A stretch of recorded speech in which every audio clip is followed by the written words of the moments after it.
In late 1994, the American shoe brand Hush Puppies was essentially dead.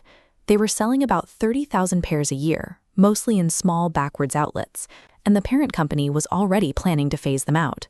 Then, a few kids in downtown Manhattan started wearing them to clubs. By 1995, the company sold 430,000 pairs. The next year, they sold 4 times that, jumping to millions of units across the country. At the exact same time, a completely different anomaly was unfolding just 3 miles away. In the early 1990s, New York City was experiencing a peak of violent crime, with over 2,000 murders a year. And then it just stopped. Within 5 years, the murder rate dropped by 64%. Our brains look for massive causes to explain massive effects. If a brand takes over the world, we assume a massive budget. If a city becomes safe, we assume a systemic overhaul. That expectation blinds us to the small, almost invisible triggers that actually dictate how ideas and behaviors move through society. We have a hard time perceiving scale because we are hardwired to think in strict, linear proportions. If you walk 20 steps, you expect to move 20 yards. Fold a single sheet of paper 50 times, most guess the stack reaches the height of a refrigerator. In reality, it reaches the sun. This geometric progression is how a virus spreads. It doubles repeatedly, growing entirely out of proportion to its starting point. There is a specific threshold where that math takes over. The tipping point is that precise moment when a slow buildup suddenly crosses the line into an unstoppable geometric wave. Trends and behaviors spread exactly like viruses. Controlling them requires understanding the 3 strict rules that govern all social epidemics. The first rule is the law of the few. In any epidemic, the spread is never driven equally by everyone in the population. It follows the 80-20 principle. A tiny minority of people are responsible for the vast majority of the transmission. These are the rare individuals with the social connections or the personality to infect others with an idea. During the 1984 election, researchers studied ABC News anchor Peter Jennings to see if he was influencing his audience's voting habits. They found that Jennings wasn't using his words to persuade people.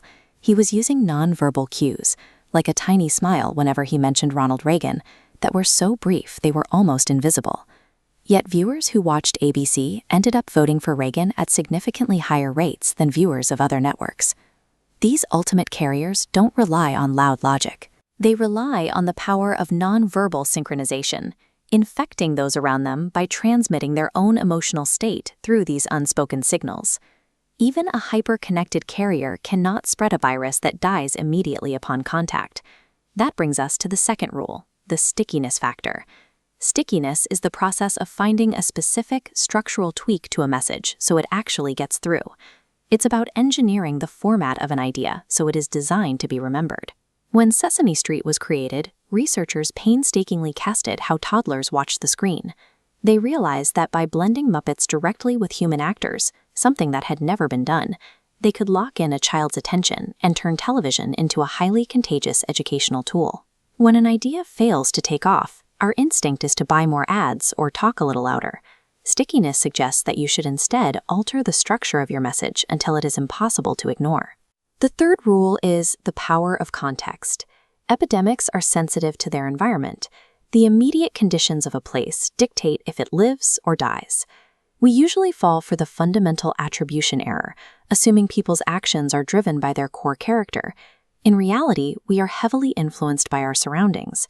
Look back at the New York City crime drop. In the 1980s, the subway system was defined by disorder. The cars were covered in graffiti, and fare baiting was constant. When William Bratton became head of the transit police, he focused his resources on the lowest level infractions. He had the trains cleaned of graffiti every night and arrested anyone who skipped the fare.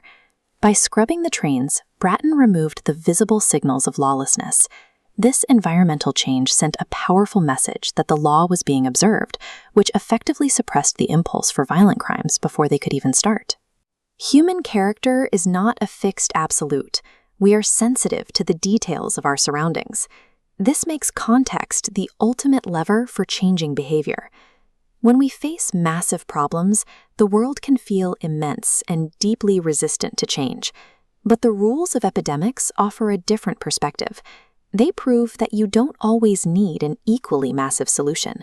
There is a moment when a slow buildup reaches its critical mass, and a minor intervention triggers a disproportionately large shift across an entire system. We waste tremendous energy on broad, indiscriminate efforts. The trick is to focus your resources on the few right people, a sticky message, and the immediate context. In a world built on tipping points, the absolute slightest push, if applied in exactly the right place, is enough to move the world.